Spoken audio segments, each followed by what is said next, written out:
Di balik polemik kasus mafia bola tanah air, tanpa pula ada ketum PSSI yang mendampingi, yang ada justru timnas Indonesia U22 bisa menjuarai Piala AFF di Kamboja.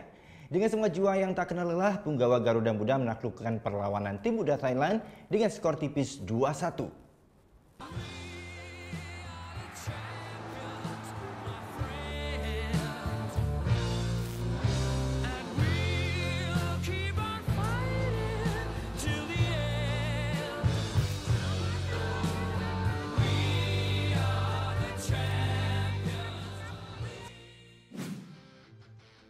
Sempat diremehkan oleh sejumlah pihak, turnamen AFF U22 justru menjadi pembuktian solidnya tim Garuda Muda. Melawan Thailand di final, Indonesia punya peluang matang di babak pertama. Lewat tendangan Osvaldo Hai, namun sayang tendangan pemain asal Papua ini masih bisa ditahan oleh kiper Thailand. Serangan demi serangan timnas Indonesia U22 pun dibangun lewat berbagai posisi.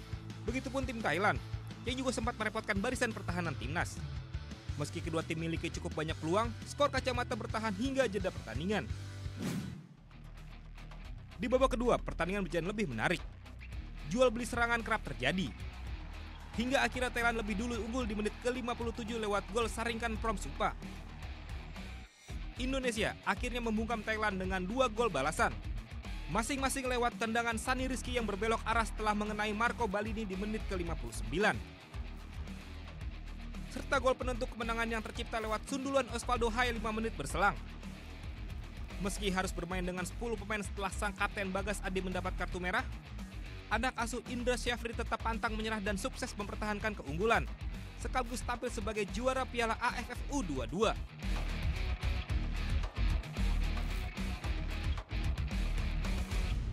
Oh yang beneran? Iya, oke. Tapi gue pernah. Nah, udah kan untuk beritanya? Jangan lupa di-subscribe, di-like, dan juga di-komen ya akun YouTube dari Net Bali. Terima kasih udah subscribe. Yang belum, jangan sampai lupa. Di sebelah sini nih. Subscribe.